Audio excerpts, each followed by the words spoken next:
Ako si Hiroshi Tanaka, punong guro ng isang nangungunang mataas na paaralan sa Tokyo. Nagtuturo na ako sa mga bata sa loob ng 20 taon at naniniwala akong ang isang magandang edukasyon ay kailangang kapalit ng matinding stress.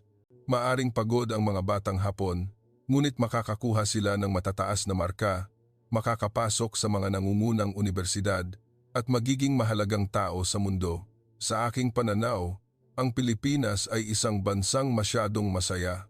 Ang mga bata ay mahilig ngumiti, makukulay magdamit, nagsasayaw sa pagitan ng mga klase at walang sino man ang pinipilit mag-review hanggang alas 10 ng gabi.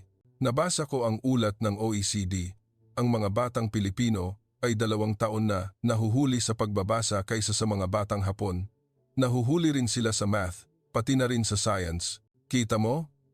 Sinabi ko sa mga kasamahan ko sa faculty room, paano makikipagkumpetensya sa mundo ang mga batang ganyan kasigla. Ngunit ngayong taon, inutusan ako ng Ministry ng Edukasyon ng Hapon na pamunuan ang isang delegasyon ng 4,000 guro upang mag-aral sa Pilipinas sa loob ng 7 araw. Ang tanging dahilan ay ang mataas na antas ng pagpapakamatay ng mga estudyanteng Hapon, isa sa pinakamataas sa mundo, habang ang Pilipinas ay nasa grupo ng pinakamababa kahit na mas mahirap sila sa amin. Hindi ako naniwala. Akala ko, aksaya lang ito ng oras at budget, ngunit utos ay utos. Nang lumapag ang eroplano sa Ninoy Aquino International Airport, ganoon pa rin ang aking iniisip. Ang init at halumigmig ay nagbasa na sa aking polo. Ang ingay ng mga salitang Filipino ay nakakabingi at ang mga karatula ay puno ng mga titik na hindi ko mabasa. Nagreklamo ako kay Guro Misuki na naglalakad sa tabi ko. Tingnan mo, anong ituturo sa atin ng bansang ito? Isang bus ng kagawaran ng turismo ang sumundo sa amin. Nagmano ang driver na may malaking ngiti. Nagmano rin ako bilang formalidad lang. Habang papasok sa lungsod, nakita ko ang mga estudyanteng nakasuot ng puting polo at asul na palda, pantalon na naghihintay ng bus. Marami ang malakas na tumatawa. May isang babaeng naghahati ng kakanin sa kaibigan niya. Tingnan mo, bulong ko, wala talagang pressure. Sa unang araw ng pag-aaral, dinala kami sa isang pampublikong paaralan sa Cavite, isang simpleng paaralang pampubliko. Lumang gusali, mabagal ang pag-ikot ng ceiling fan, walang air conditioning. Lalo akong naging kumbinsido sa aking ideya. Ngunit, alas 8 ng umaga, tumunog ang kampana. Lahat ng bata ay tumayo sa harap ng flagpole, umawit ng pambansang awit at sabay-sabay na nagdasal. Ang kanilang malinaw na boses ay umalingaw-ngaw na nagpatindig ng balahibo ko nang hindi ko namamalayan. Pagkatapos, hindi sila nagmadaling tumakbo sa silid-aralan kundi pumila upang mag-mano sa kanilang mga guro. Bawat guro ay nag-mano, pabalik na maingiti. Ang maliit may uban na punong guro ay ngumiti at tinanggap kami sa perpektong wikang Hapon, maligayang pagdating, mga kagalang-galang na guro ng Hapon. Nagulat ako, sinabi niya na nag-aral siya sa Kyoto 20 taon na, ang nakalipas at natatandaan pa rin niya ang pagbati. Ang unang klase na pinanood ko ay science sa junior high. Hindi nagturo ang guro sa whiteboard, hinati niya ang mga bata sa mga grupo ng 5, binigyan ng plastic bottles, drinking straws at balloons para gumawa ng water rocket at paliparin sa bakuran. Ang tawanan ay umalingaw-ngaw. Isang bata ang nakapagpalipad ng rocket na umabot sa bubong ng kantin. Sa halip na magalit, pumalakpak ang guro at nagtanong, "Sa tingin mo, paano natin ito mapapalipad ng mas mataas?" Kumunot ang noo ko. Science class ba ito o laro? Ngunit ang sumunod na nangyari ay nagpahinto sa akin. Isang maliit na batang lalaki ang nagtaas ng kamay. "Guro, kung dadagdagan natin ang presyon ng hangin sa bote, tataas ba ito?" Ngumiti ang guro at sumagot, "Subukan natin." Pagkalipas ng 3 minuto, ang bagong rocket ay lumipad ng napakataas, halos sumabit sa kable ng kuryente. Lahat ng bata ay pumalakpak ng malakas. Tiningnan ko ang relo ko, sa loob lamang ng 20 minuto, naunawaan ng mga bata ang prinsipyo ng presyon at thrust ng mas mahusay kaysa sa itinuro ko sa 2 pisara ng formula sa math. Sa tanghalian, nagkakainan ang mga bata sa isang bilog sa sementadong sahig, naghahati ng mga ulam. Nakita ko ang isang batang lalaki na naglalagay ng adobo sa plato ng kaibigan na nakalimutan ang ulam. Walang tumawa, walang nagvideo para ipahiya. Mayroon lamang, kumain ka pa, para tumangkad ka. Nagsimula akong makaramdam ng kakaiba. May gumagalaw sa loob ng dibdib ko, tila nagigiba ang matagal ko ng pinaniniwalaan. Kinagabihan, dinala kami ng punong guro upang panoorin ang marching band ng paaralan. Tinugtog ng mga bata ang pambansang awit ng Hapon bilang pagtanggap sa amin. Ang tunog ng mga tambol ay umalingaw-ngaw. Isang maliit na bata ang tumambol ng malaki, halos sumasayaw na sa pagod, ngunit may malaking ngiti na makikita ang lahat ng ngipin niya. Pagkatapos ng practice, tumakbo siya sa akin, Mano at nag-Filipino ng pautal-utal. Salamat po at binisita niyo kami, guro. Tumayo ako ng matigas. Ang kamay ko na Mano, pabalik ay bahagyang nanginginig. Kinagabihan, sa hotel, tiningnan ko ang mga larawan na kinuha ko noong araw na iyon, ang larawan ng batang tumatambol na may malaking ngiti, ang larawan ng batang naghahati ng kakanin, ang larawan ng water rocket na lumilipad sa langit. Tahimik kong tinanong ang sarili ko, ito na ba ang tunay na kaligayahan? Hindi pa ako handang sumagot, ngunit sa kauna-unahang pagkakataon sa loob ng 26 taon, nakatulog ako nang hindi nag-aalala kung aling estudyante ang magpapakamatay bukas ng umaga. Hindi ko pa alam kung paano sisirain ng Pilipinas ang lahat ng pinaniniwalaan ko at bubuuin ako muli sa loob ng susunod na SACS araw. Araw to, ang kapangyarihan ng pagpapahalaga. Kinaumagahan, dinala kami sa isa pang paaralan sa Maynila, isang kilalang pribadong paaralan na dating nag-top sa PISA ranking ng ASEAN. Inaasahan ko na makikita ang nakatagong katotohanan na ginamit ng paaralang ito ang pera para bilhin ang mga marka o pinilit ang mga bata na mag-aral ng husto hanggang umiyak tulad ng sa Hapon. Ngunit ang nakita ko ay nagpahanga sa akin muli.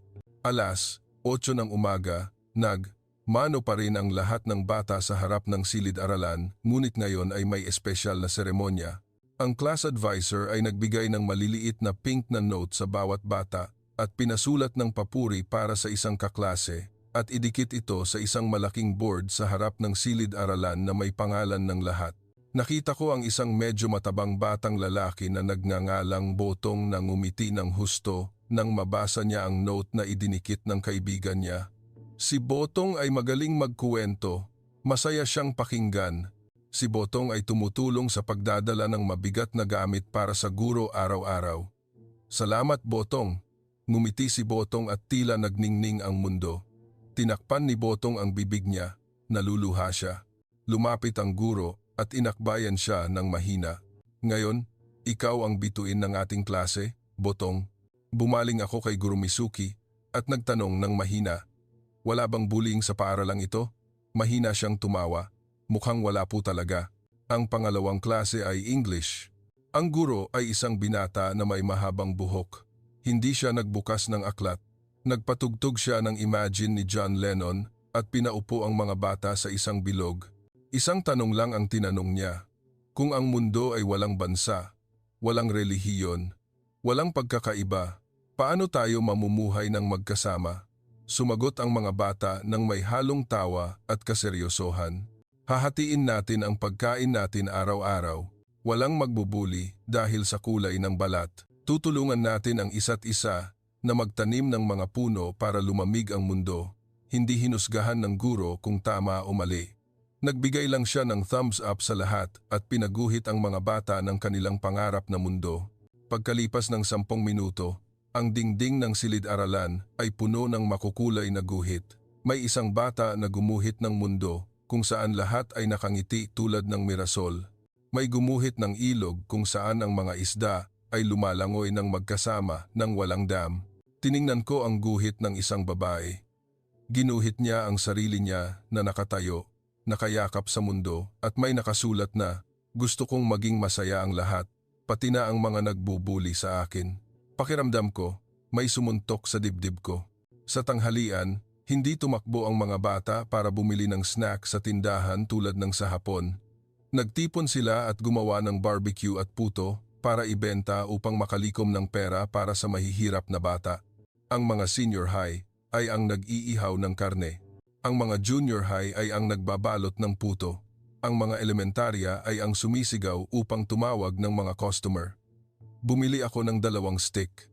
Ang batang nagbenta ay nagmano at nagsabing, "Ang perang kikitain ngayon, guro, ay gagamitin namin para bumili ng mga libro para sa isang liblib na paaralan." Kinagat ko ang barbecue. Medyo maalat, medyo matamis, ngunit uminit ang dibdib ko, kaya't halos hindi ko na malunok ang luha ko. Nang hapong iyon, dinala kami sa counseling room ng paaralan. Isang maliit, malamig na silid na may malambot na sofa, teddy bear at isang kahon ng tissue. Sinabi ng guidance counselor na araw-araw, may mga batang dumarating upang magkuwento tungkol sa problema sa bahay o bullying ng kaibigan. Ang ilan ay umiiyak. Ang ilan ay yumayakap sa teddy bear at nakakatulog. Hindi namin kailanman sinasabi sa kanila na magpakatatag ka. Sinasabi lang namin na okay lang yan, ligtas ka dito. Nagtanong ako, nanginginig ang boses. Paano naman ang mga batang nag-iisip magpakamatay? Malungkot na ngumiti ang guro. Nagkaroon kami, ngunit mula nang nagkaroon ng silid na ito, alam ng lahat ng bata na may lugar silang mapupuntahan para umiyak. Wala nang kailangang mamatay ng mag-isa. Kinagabihan, habang pabalik sa hotel, nakita ko ang isa sa mga estudyanteng Hapon sa aming delegasyon, si Uta, na tahimik na nakaupo sa bus. Mahigpit niyang hawak ang cellphone niya. Ang mukha niya ay putlang-putla, parang hindi natulog sa loob ng 3 araw. Lumapit ako at umupo sa tabi niya. May problema ba, Uta? Yumuko siya. Ang luha ay dumaloy. Bagsak ako sa math guro. Papatayin ako ni Papa. Nagulat ako at hindi nakapagsalita. Si Uta ay isang estudyante na may average na 98,100. Ito ang kauna-unahan niyang bagsak sa buhay niya at labis siyang takot sa tatay niya kaya't nag-iisip siyang magpakamatay. Niyakap ko ang balikat niya, ngunit alam ko sa puso ko na hindi sapat ang yakap na iyon. Nang gabing iyon, tumawag ako sa asawa ko sa Tokyo at nagtanong tungkol sa aming 16 na taong gulang na anak. Sinabi niya na hindi na ito ngumiti sa loob ng 3 buwan. Binaba ko ang telepono. Nakatingin ako sa kisame ng hotel room at umiyak sa kauna-unahang pagkakataon sa loob ng 30 taon. Nagsimula akong magduda. Baka ang tinatawag kong magandang edukasyon ay ang pumapatay sa aming mga anak at ang Pilipinas na binaliwala ko ay nagtuturo sa akin na ang pakiramdam ng bata ay mas mahalaga kaysa sa test score. Ngunit hindi pa ako handang sumuko. May mataas pa ring pader sa puso ko. At sa loob ng susunod na 5 araw ang pader na iyon ay guguho ng hindi ko inaasahan. Araw 3, ang puso ng bayan. Kinaumagahan ng araw 3, nagising ako na masakit ang ulo. Tahimik pa rin na nakaupo si Uta sa bus, walang kinakausap. Ang maitim na bilog sa ilalim ng mata niya ay tila hindi natulog sa loob ng gabi. Gusto kong sabihin ang isang bagay, ngunit ang laban lang na lagi kong sinasabi sa mga batang Hapon ay natigil sa lalamunan ko. Ngayon, dinala kami sa isang tunay na baryo na isang paaralan sa isang liblib na barangay sa Pampanga, lumang kahoy na gusali. Tuyong damuhan dahil sa tagtuyot, walang ceiling fan sa silid-aralan, tanging isang lumang stand fan. Ngumiti ako ng mapanguyam. Ito na ang tunay na mukha ng edukasyon sa Pilipinas. Ngunit nang huminto ang bus, mahigit 80 bata ang tumakbo upang maghintay sa amin. Nakahanay sila sa hugis puso, may hawak na mga karatula na may nakasulat na Yokoso Sensei Gata, maligayang pagdating, guro. Ang mga letrang Hapon ay sulat kamay ng mga batang elementarya. Tumayo ako ng matigas hanggang sa mahinang kinalabit ako ng isang gurong Pilipino. Ang punong guro ay isang lalaki na nasa 50s, nakasuot ng kupas na puting polo. Mano siya at nagsalita ng perpektong Hapon. Ako ay isang ulila. Nakakuha ako ng scholarship sa Tokyo 30 taon na ang nakalipas. Ngayon, gusto kong makita ng mga gurong Hapon na hindi nasayang ang scholarship na iyon. Halos hindi ako makalunok. Ang unang klase ay civics para sa grade 4. Pinaupo ng guro ang mga bata sa isang banig sa bilog at nagkuwento tungkol sa malasakit gamit ang dasakong paper doll. Ang isa ay tinawag na sarili at ang isa ay share. Nag-ensayo ang mga bata ng maikling dula. Nang ayaw magbahagi ng sarili ng pagkain, tumalikod ang lahat ng kaibigan. Nang nagbahagi si share ng pagkain sa lahat, Tumakbo ang lahat upang yakapin siya. Pagkalipas ng 10 minuto, naunawaan ng lahat ng bata ang ibig sabihin ng malasakit ng mas mahusay kaysa sa itinuro ko sa isang 200 pahinang aklat. Pagkatapos, nagtanong ang guro, kung umiiyak ang kaibigan mo, anong gagawin mo? Isang maliit na batang lalaki ang nagtaas ng kamay. Yayakapin po at sinabing, okay lang yan. Sumunod ang isang babae na may 2 tirintas. Pakinggan po siya hanggang matapos, bago tulungan. Nanginginig ako habang nakikinig. Ito ang klase na walang katumbas sa Hapon, ngunit ito ang klase na nakakaligtas ng buhay ng mga bata. Sa tanghalian, dinala kami ng mga bata upang kumain sa ilalim ng isang malaking puno ng sampalok. Ang ulam ay pritong itlog, adobong kangkong, at bagoong fermented shrimp paste, ngunit inuna ng mga bata ang mga gurong Hapon bago ang sarili nila. Isang bata ang nakakita na hindi ako kumukuha ng kangkong, kaya't mabilis siyang kumuha at inilagay sa plato ko na nakangiti. Guro, nagpapakalinaw ng mata ang kangkong para makita niyo ng malinaw ang mga bata. Kinagat ko ang kangkong. Medyo mapait, ngunit matamis sa puso. Nang hapon na iyon, dinala kami upang tingnan ang school garden. Nagtanim ang mga bata ng lettuce, kamatis, at nag-alaga ng manok para mangitlog. Sinabi ng guro na ang perang kinikita sa pagbebenta ng gulay at itlog ay ginagamit upang bilhin ang uniform para sa mahihirap na bata at libro para sa silid-aklatan. Nakita ko ang isang batang lalaki na seryosong nagdidilig ng mga gulay. Tinanong ko siya, gusto mo bang mag-aral ng ganitong klase? Ngumiti siya ng malapad.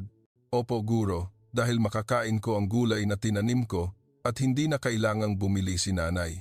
Bumaling ako kay Uta na nakatayo sa tabi ko. Tinitigan ni Uta ang garden at nagsalita ng mahina sa kauna-unahang pagkakataon sa loob ng 3 araw. Kung may garden ako nito, hindi siguro ako matatakot na bumagsak.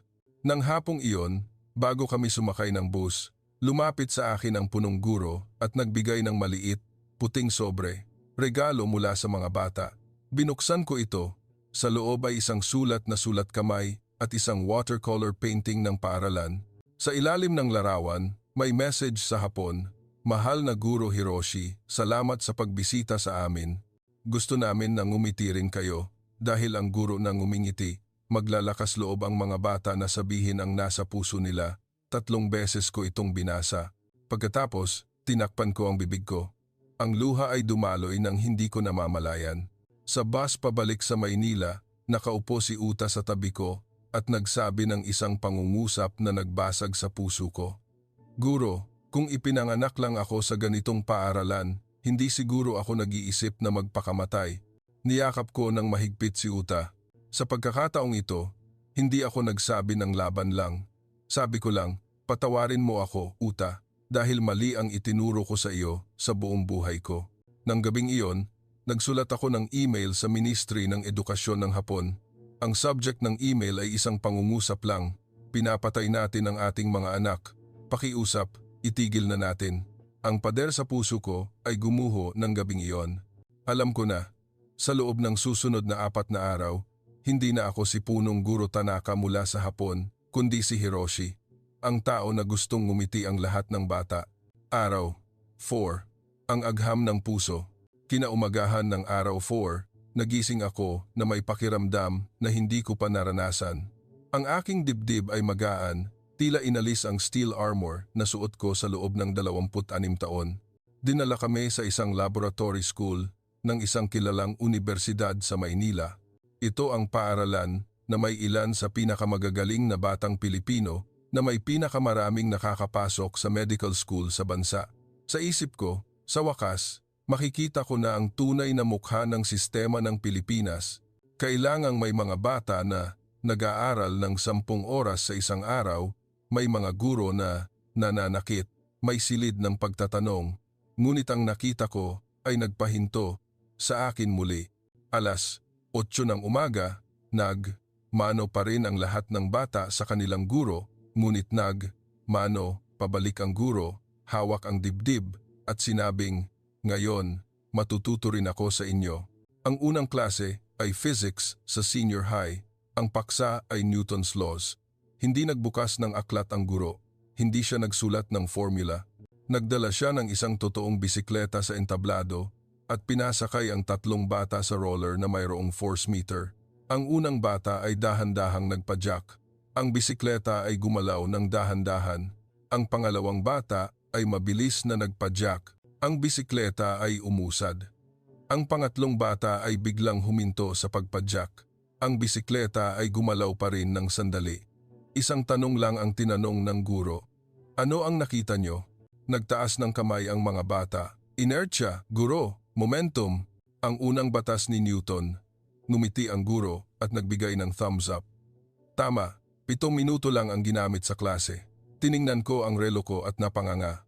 Sa hapon, 2 period ang ginagamit ko para ipaliwanag ang batas na ito. Ang mga bata ay kailangang magsaulo ng formula, magsulat ng notes, at mahabang equation. Ngunit dito, naunawaan agad ng mga bata at ang pinakamahalaga, lahat sila ay nakangiti. Sa pangalawang klase, dinala ng guro ang buong klase sa makerspace, isang malaking silid na puno ng 3D printer, electric saw, robot at mga laruan. Sinabi ng guro na, mayroon kayong 87 minuto ngayon para gumawa ng isang bagay na magpapabuti sa mundo. Agad na nahati ang mga bata sa mga grupo. Ang isang grupo ay gumawa ng automated watering system para sa mga magsasaka. Ang isang grupo ay gumawa ng prosthetic arm mula sa plastic bottles para sa mga batang may kapansanan. Ang isang grupo ay gumawa ng robot na tumutulong sa pagpulot ng basura sa ilog. Tiningnan ko ang grupo ng prosthetic arm.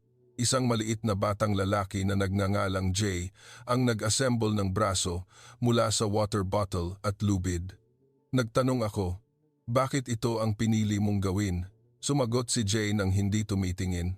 Ang kaibigan ko po, ipinanganak na walang kanang braso. Gusto ko po na makayakap siya kay nanay ng buo gamit ang 2 braso niya. Tumayo ako ng matigas. Sa huling 15 minuto, pinapresenta ng guro ang bawat grupo. Lahat ng bata ay nagsalita ng may kumpiyansa. Walang takot na magkamali. Hindi nagbigay ng marka ang guro. Nagbigay lang siya ng iba't ibang kulay na bituin. Ang pulang bituin ay para sa mahusay na ideya. Ang dilaw na bituin ay para sa talagang nakakatulong sa lipunan.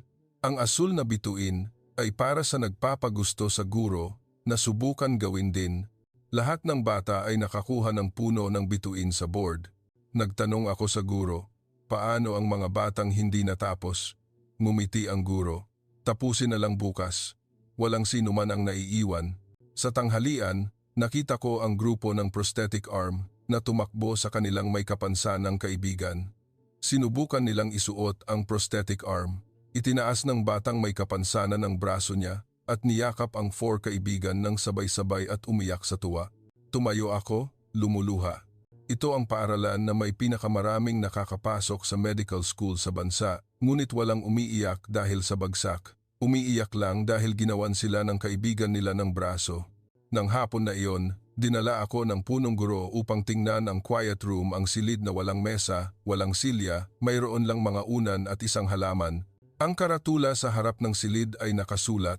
Ang silid na ito ay para sa mga gustong mapag-isa ng sandali. Sinabi ng punong guro na, ang ilang bata ay stressed. Ang ilan ay nag-away sa kaibigan. Ang ilan ay nag-iisip lang sa bahay. Maaari silang pumasok, hindi kailangan ng pahintulot. Walang magtatanong kung bakit. Nagtanong ako, nagkaroon ba ng batang nagpakamatay dito? Agad na sumagot ang punong guro. Hindi guro, dahil alam ng lahat ng bata na kung gusto nilang mamatay, may lugar silang mapupuntahan bago sila mamatay. Tumayo ako ng matagal. Pagkatapos, tinakpan ko ang bibig ko. Ang luha ay dumaloy sa 4 na pagkakataon sa trip na ito. Kinagabihan, sa bus pabalik, nakaupo si Uta sa tabi ko at nagsalita ng mahina. Guro, gusto kong mag-aral dito. Niyakap ko ang balikat niya at sumagot, gusto ko ring magturo dito. Nang gabing iyon, nagsulat ako ng sulat sa aking 16 na taong gulang na anak sa Tokyo. Isang pangungusap lang, natututo si Papa kung paano ka mapapangiti muli. Hintayin mo si Papa na bumalik. Ang pader sa puso ko ay gumuho pa ng isang layer. Nagsimula na akong makita na ang kaligayahan ng bata ay hindi isang bagay na kailangang isakripisyo para sa tagumpay. kundi ang pundasyon ng tunay na tagumpay. Araw 5. Ang paaralan ng kaligayahan. Kinaumagahan ng araw 5, nagising ako na may pinakamagaang pakiramdam sa loob ng maraming taon. Dinala kami sa isa pang paaralan sa Kanayunan, sa lalawigan ng Cebu. Isang maliit na paaralan na mayroon lamang 160 bata. Karamihan sa kanila ay mga katutubo na Ifugao, Tiboli at Badjao. Akala ko, ang ganitong paaralan ay sobrang atrasado. Walang kuryente, walang internet. Baka hindi makatapos ang mga bata. Ngunit nang lumiko ang bus sa paaralan, ang unang nakita ay isang kahoy na karatula na nakasulat sa kulay rainbow, Paaralan ng Kaligayahan. Mabagal mag-aral, ngunit tunay na nag-aaral. Ang punong guro ay isang babae na nasa 40s, ang pangalan ay Guro Aida. Nakasuot siya ng tradisyonal na damit, mano, at nagsalita ng perpektong Hapon. Maligayang pagdating, Guro Hiroshi. Naghanda na kami ng adobo at sinigang para sa inyo. Ngumiti ako nang hindi ko namamalayan. Alas 8 ng umaga, mano pa rin ang lahat ng bata sa kanilang guro, ngunit mano, pabalik ang guro at yumuko upang yakapin ang bawat bata. Ang ilan ay yumakap pabalik. Ang ilan ay humalik sa pisngi ng guro. Nakita ko ang isang batang Ifugao na nagtitirintas ng buhok ni Guro Aida. Malakas na tumawa si Guro Aida. Ang unang klase ay Cultural Studies. Pinaupo ng guro ang lahat ng bata sa isang malaking bilog sa sahig at pinapagsalita tungkol sa alamat ng kanilang tribo sa sarili nilang wika. Ang batang Ifugao ay nagkuwento tungkol sa isang diwata na gumawa ng mundo sa pamamagitan ng awit. Ang batang Tiboli ay nagkuwento tungkol sa fairy na nagmamahal sa mga bata. Ang batang Badjao ay umawit ng tradisyonal na awit. Hindi nagsulat ang guro, hindi siya nagtanong kung tama o mali. Pumalakpak lang siya at nagsabing, "Salamat at ipinakilala niyo sa akin ang inyong tahanan." Nagtanong ako kay Guro Aida ng mahina, "Paano naman ang math at science?" Ngumiti siya, "Sa hapon po, pero nag-aaral kami mula sa totoong buhay." Nang hapong iyon, dinala ng guro ang mga bata upang mag-aral sa palayan. Hinubad ng mga bata ang kanilang sapatos at naglakad sa basang bukid. Itinuro ng guro ang ugat ng palay. Ito ang fibrous root system. Gaano karaming tubig ang masisipsip ng fibrous root kaysa sa taproot ayon sa math? Sabay-sabay na sumigaw ang mga bata. 10 beses po, tumawa ang guro. Magaling, ang sinumang makasagot ay makakakuha ng karagdagang adobo. Pagkatapos, itinuro ng guro ang insekto sa bukid. Kinakain ng insekto na ito ang mga peste. Tinatawag itong food chain sa science. Tumakbo ang mga bata, naghahabol ng mga insekto ng masaya, ngunit walang sinumang nanakit sa bukid. Walang sinumang tumapak sa palay. Sinundan ko ang isang batang Badjao. May hawak siyang basket na siya mismo ang naghabi. Tinanong ko siya, "Gusto mo bang mag-aral sa bukid?" Ngumiti siya, "Opo, guro, dahil makakain ko ang bigas na ako mismo ang nagtanim at hindi na mapapagod si nanay." Tumayo ako ng matigas sa gitna ng palayan. Ang malamig na hangin ay humihip, ang amoy ng basang lupa ay humagod. Pakiramdam ko, bumalik ako sa pagkabata. Nang gabing iyon, inanyayahan kami na matulog sa bahay ng isang batang katutubo. Natulog ako sa bahay ng isang batang Ifugao na nagngangalang Alan. Bamboo house na nakataas, walang kuryente, mayroon lang kerosene lamp. Nagbigay si Alan sa akin ng makapal na kumot at nagkuwento sa akin ng mga alamat sa wika niyang Ifugao. Hindi ko ito naintindihan, ngunit dahil sa malambot na boses niya, nakatulog ako ng walang masamang panaginip sa kauna-unahang pagkakataon sa loob ng maraming taon. Kinaumagahan ng araw 6, bago kami umalis, nagbigay sa akin si Guro Aida ng isang cloth envelope, regalo mula sa mga bata. Binuksan ko ito. Sa loob ay isang simpleng silver necklace na gawa mismo ng mga batang Ifugao at isang sulat na sulat kamay ng bata. Guro Hiroshi, salamat sa pag-aaral ng dahan-dahan sa amin. Hindi laging kailangang magmadali ang mundo. Sana maging masaya kayo, tulad ng mga bata. Mula kay Alan at sa buong paaralan, isinuot ko agad ang necklace at niyakap ng mahigpit si Guro Aida. Mahina niyang tinapik ang likod ko at bumulong. Ang mga batang Hapon ay tulad din ng mga batang Ifugao. Kailangan lang nilang may makinig sa kanila hanggang matapos. Sa bus pabalik sa Maynila, tiningnan ko ang silver necklace sa leeg ko at nagsalita kay Uta. Bukas, makikita natin ang pinakamabigat na bagay sa trip na ito. Nagtanong si Uta. Ano po, guro? Sumagot ako, nanginginig ang boses. Ang katotohanan na ang edukasyon sa Pilipinas ay hindi mabagal. Pinili nilang maging malalim at makikita ko ang lalim na iyon sa araw 7, ang araw na sisirain ang lahat at muling bubuoing lahat. Araw 7, ang klase ng pakikinig. Kinaumagahan ng araw 7, ang huling araw ng pag-aaral, nagising ako na mabilis ang pagtibok ng puso. Ngayon, pupunta kami sa isang malaking high school sa Maynila, ang paaralan na dating nagkaroon ng balita tungkol sa pagpapakamatay ng bata dahil sa stress dahil 10 taon na ang nakalipas. Ngunit pagkatapos, binago ng paaralan ang buong sistema at ang suicide rate ay naging 0 sa loob ng 8 taon. Natatakot ako na sisirain nang makikita ko ngayon ang karera ko bilang guro na pinanghahawakan ko sa buong buhay ko. Alas 8 ng umaga, dumating kami sa paaralan. Ang karatula sa harap ng paaralan ay nakasulat, Paaralan ng Pag-unawa. Walang sino man ang naiiwan. Ang punong guro ay isang lalaki na nasa 60s. Ang pangalan ay Guro Simon.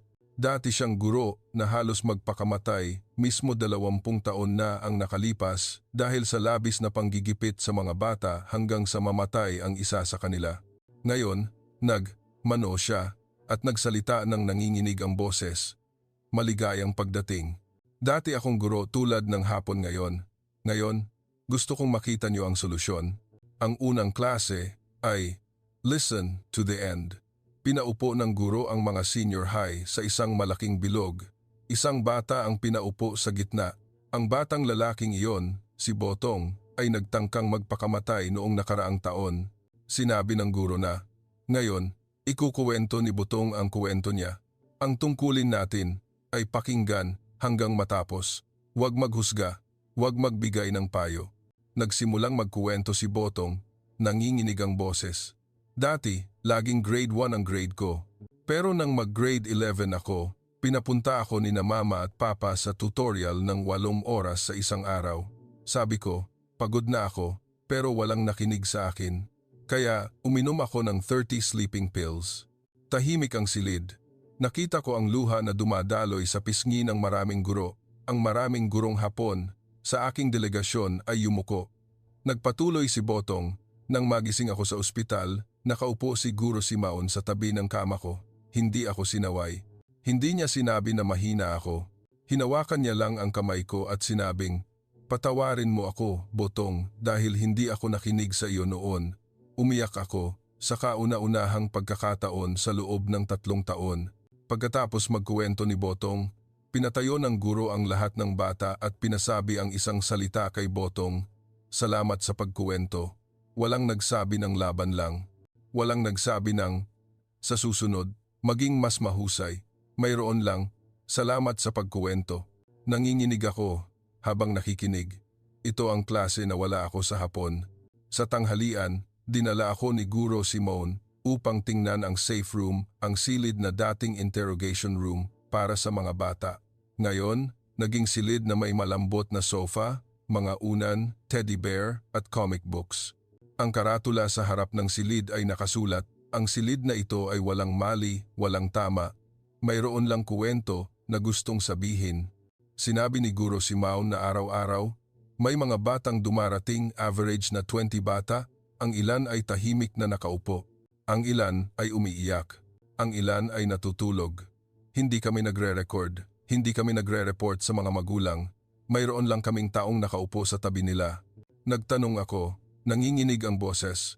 Paano naman ang mga batang nag-iisip magpakamatay? Agad na sumagot si Guro Simon. Mula nang nagkaroon ng silid na ito, wala nang batang namatay. Nang hapon na iyon, inanyayahan kaming sumali sa family council. Ang guro, mga magulang at mga bata ay nakaupo sa isang bilog. Ang paksa. Paano natin tutulungan ang ating anak na hindi labis na mapagod? Isang magulang ang nagsalita.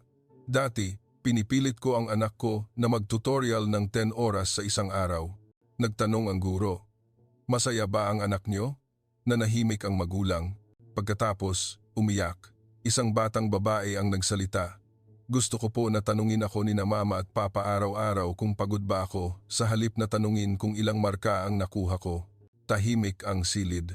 Pagkatapos, nagtaas ng kamay ang lahat ng magulang at sabay-sabay na nagsabi ng isang salita, patawad. Tumayo ako, lumuluha. Ito ang meeting na wala sa mga paaralang Hapon. Ngunit ito ang meeting na nakakaligtas ng buhay ng mga bata. Bago kami umalis, nagbigay sa akin siguro si Maun ng puting sobre. Regalo mula kay Botong. Binuksan ko ito. Sa loob ay isang sulat na sulat kamay ng bata. Guro Hiroshi, dati, akala ko ang tagumpay ay grade 1. Pero ngayon, alam ko na ang tagumpay ay ang may taong nakikinig hanggang matapos. Salamat sa pagbisita niyo sa amin. At sana, bumalik kayo para pakinggan din ang mga batang Hapon hanggang matapos. Mula kay Botong, na halos mamatay, pero ngumingiti na ngayon. Hinawakan ko ng mahigpit ang sulat at umiyak sa gitna ng bakuran ng paaralan nang hindi inaalintana ang pagtingin ng ibang gurong Hapon. Sa bus, pabalik sa airport, nakaupo si Uta sa tabi ko at nagsalita ng pangungusap na nagbasag sa akin ng buo. Guro, hindi na ako magpapakamatay dahil alam ko na may taong handang makinig sa akin. Niyakap ko ng mahigpit si Uta at nagsalita ng nanginginig ang boses. Babakik ako sa Hapon at makikinig ako sa lahat ng bata hanggang matapos kahit pa mawala ang posisyon ko bilang punong guro. Nang gabing iyon, bago sumakay ng eroplano, tumayo ako sa NAIA, tinitingnan ang karatula na salamat sa pagbisita sa Pilipinas at mano, sa lupaing ito.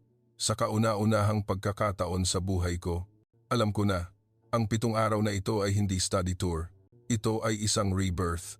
At bukas, paglapag ng eroplano sa Tokyo, hindi na ako ang dating punong guro Tanaka kundi si Hiroshi, ang taong handang baguhin ang buong sistema ng edukasyon upang makangiti muli ang 4 na milyong estudyanteng Hapon. Lumapag ang eroplano sa Haneda Airport. Naglakad ako palabas ng terminal, nanginginig ang mga binti. Naglalakad si Uta sa tabi ko. Ang dating putlang mukha ay may maliit na ngiti ngayon, ngunit alam ko na nagsisimula pa lang ang tunay na laban. 3 araw pagkatapos kong bumalik sa Hapon, tinawag ko ang pulong ng lahat ng punong guro sa distrito ng Tokyo na pinamamahalaan ko. 400 tao ang naghihintay sa malaking meeting room. Binuksan ko ang unang slide larawan ng mga batang Pilipino na nakangiti ng malawak sa ilalim ng puno ng sampalok. Ang caption ay isang pangungusap lang. Ito ang mukha ng mga batang hindi nag-iisip na magpakamatay. Tahimik ang silid. Ikinuwento ko ang 7 araw sa Pilipinas lahat, mula sa water rocket hanggang sa safe room, mula sa batang Ifugao na nagturo sa akin na mabagal pero tunay na nag-aaral hanggang kay Botong na nagsabing salamat sa pakikinig hanggang matapos. Pagkatapos magkuwento, pinatay ko ang ilaw. Binuksan ko ang video. Napatago kong kinuha ang larawan ni Botong na nagkuwento tungkol sa pag-inom ng sleeping pills.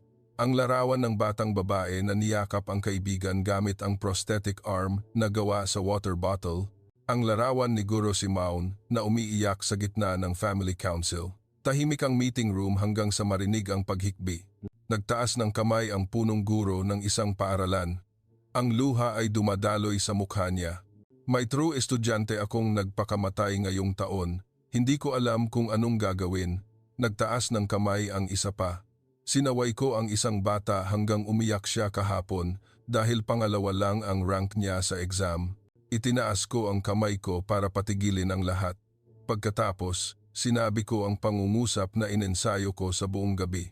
Mula ngayon, ititigil na natin ang pagpatay sa ating mga anak. Ipapasa ko sa ministry ang proyekto ng Listen to the End sa buong bansa. Kailangang magkaroon ng safe room ang lahat ng paaralan. Kailangang matutunan ng lahat ng guro kung paano makinig sa mga bata hanggang matapos bago magalit. Ang sinumang hindi sumasang-ayon, maaari nang mag-resign ngayon. Ang meeting room ay umalingaw-ngaw sa palakpakan. Maraming guro ang tumayo, pumapalakpak hanggang mamula ang kamay. 1 buwan pagkatapos, opisyal na inihayag ng Ministry ng Edukasyon ng Hapon ang pilot project ng himala ng Pinas Model sa 1,000 paaralan. Nagsisimula sa paaralan ko bilang una.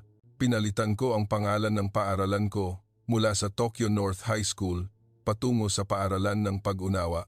Ang bagong karatula ay nakasulat sa Filipino at Hapon. Walang sinuman ang naiiwan. Ang interrogation room para sa mga bata ay giniba at ginawang safe room. May malambot na sofa, mga unan, teddy bear na elepante mula sa Pilipinas at mga halaman. Ang karatula sa harap ng silid ay nakasulat. Ang silid na ito ay walang mali, walang tama. Mayroon lang kwento na gustong sabihin. Ang unang klase ng bagong semester, tumayo ako sa harap ng grade 11. Hindi ako nagbukas ng aklat, hindi ako nagsulat ng formula. Pinaupo ko ang mga bata sa isang bilog at nagsalita ng isang pangungusap. Ngayon, makikinig ako sa inyo hanggang matapos. Sino mang gustong magkuwento, maaari. Ang unang batang nagtaas ng kamay ay ang batang lalaki na dating bumagsak sa math. Nagkuwento siya tungkol sa magulang niya na nag-aaway araw-araw. Hindi niya kayang mag-aral, ngunit hindi siya naglakas loob na sabihin sa sinuman. Ang pangalawang batang nagtaas ng kamay ay ang batang babae na dating nag-iisip magpakamatay. Nagkuwento siya tungkol sa takot niya na hindi makapasok sa universidad kaya hindi siya makatulog. 40 minuto ang lumipas. 20 bata ang nagkuwento ng sarili nilang kuwento. Walang tumawa, mayroon lang salamat sa pagkuwento. Sa klase na iyon, walang nag-aral ng math, ngunit lahat ay nag-aral ng humanity. Nang gabing iyon, nagpadala sa akin si Uta ng message. Guro, nakangiti ako buong araw ngayon. Salamat sa pakikinig sa akin hanggang matapos. Ngumiti ako hanggang lumuha at sumagot. Dapat akong magpasalamat sa Pilipinas dahil tinuruan nila ako na ang tunay na pagiging guro ay ang makinig hanggang matapos bago magturo. Nang gabing iyon, lumabas ang balita sa buong bansa. Isang kilalang punong guro ang nagbago ng buong sistema ng paaralan pagkatapos ng 7 araw na study tour sa Pilipinas. Ang mga comment ay puno ng thanks. Nagsisimula na ring magising ang Hapon. Salamat sa Pilipinas dahil iniligtas nila ang mga batang Hapon. Tumayo ako sa balcony ng bahay ko, tinitingnan ang mga bituin sa Tokyo at nag-mano patungo sa timog. Salamat sa lupaing nagbigay ng rebirth sa akin. Ngunit ang kuwento ay hindi pa tapos. Dahil sa loob ng susunod na 3 buwan, dadalhin ko ang 4,000 gurong Hapon pabalik sa Pilipinas. Sa pagkakataong ito, hindi para mag-aral, kundi para magbigay galang at sabihin sa lahat ng batang Pilipino na kayo ay mahalaga. Tinutulungan niyo ang 4 na milyong batang Hapon. 3 buwan pagkatapos, ang malaking eroplano mula sa Hapon ay lumapag sa Naya muli. Sa pagkakataong ito, hindi isang maliit na delegasyon, kundi 4,000 gurong Hapon. Lahat sila ay nakasuot ng puting polo na may nakaborda na Salamat Pilipinas sa Filipino at Hapon. Tumayo ako sa harap, sa tabi ni Uta na nakangiti ng malawak at ni Botong na lumipad mula sa Maynila para sumalubong. Sa bakuran ng dating laboratory school, 800 batang Pilipino ang nakahanay sa hugis ng malaking puso, may hawak na mga karatula na sulat kamay ng bata. Yokoso Sensei, salamat sa pagbabalik.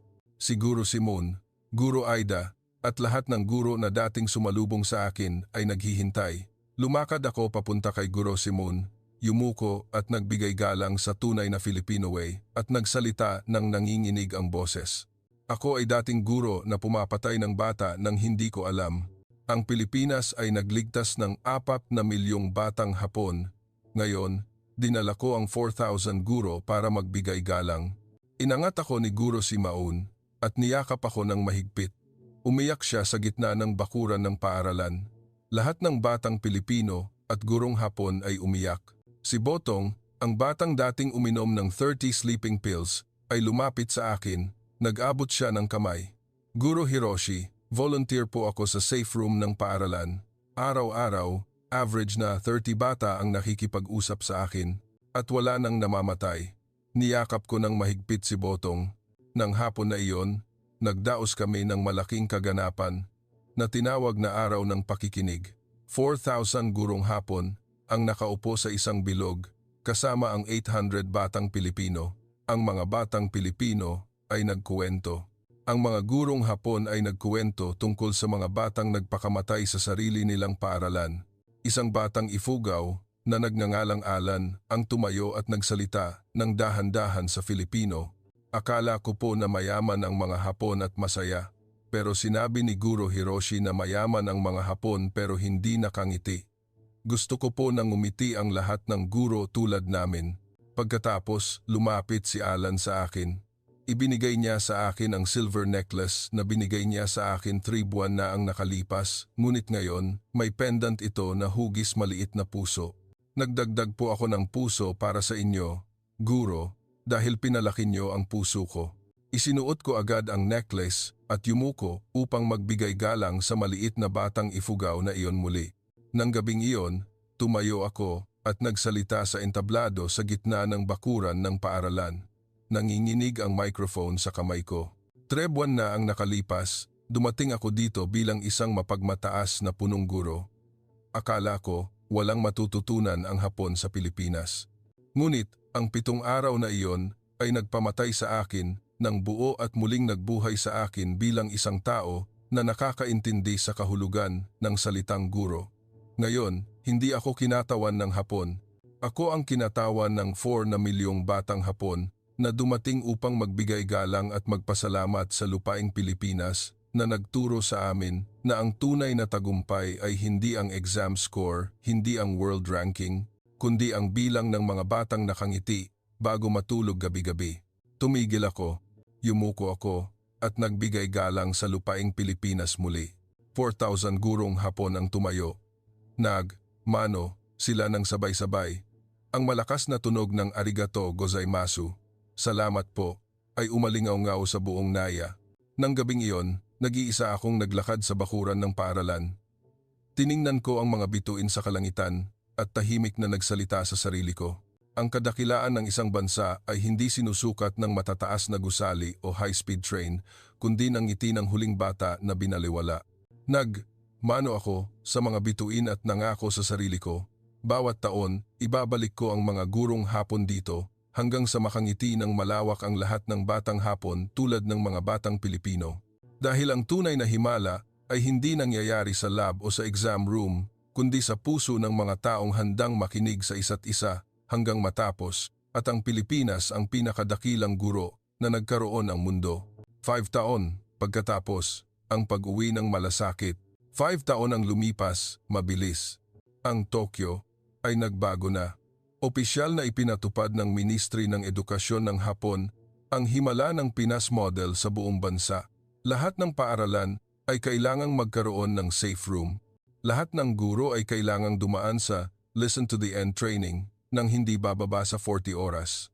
At bawat umaga, ang mga paaralan sa buong Hapon ay kailangang magkaroon ng seremonya ng mano, ang guro ay mano sa mga bata. Ang suicide rate ng mga estudyanteng Hapon ay bumaba ng 72% sa loob lamang ng 1 taon. Ang balita ay kumalat sa buong mundo. Tinawag ng BBC News na The Smile Revolution from the Philippines. Tinawag ako sa ministry.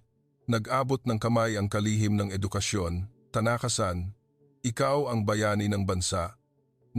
Mano ako at sumagot, hindi ako, sir, kundi ang batang Pilipino na nagngangalang Alan, ang batang nagngangalang Botong, at ang lahat ng gurong Pilipino na yumakap sa akin nang umiyak ako. Nanahimik ang kalihim ng sandali at nagsalita ng pangungusap na nagpapaiyak sa akin muli. Sa susunod na taon, magpapadala kami ng 10,000 gurong Hapon para mag-training sa Pilipinas at mag-iimbita kami ng 10,000 gurong Pilipino sa Hapon upang makangiti ang mga bata ng 2 lupain sa isa't isa. Nang gabing iyon, umuwi ako.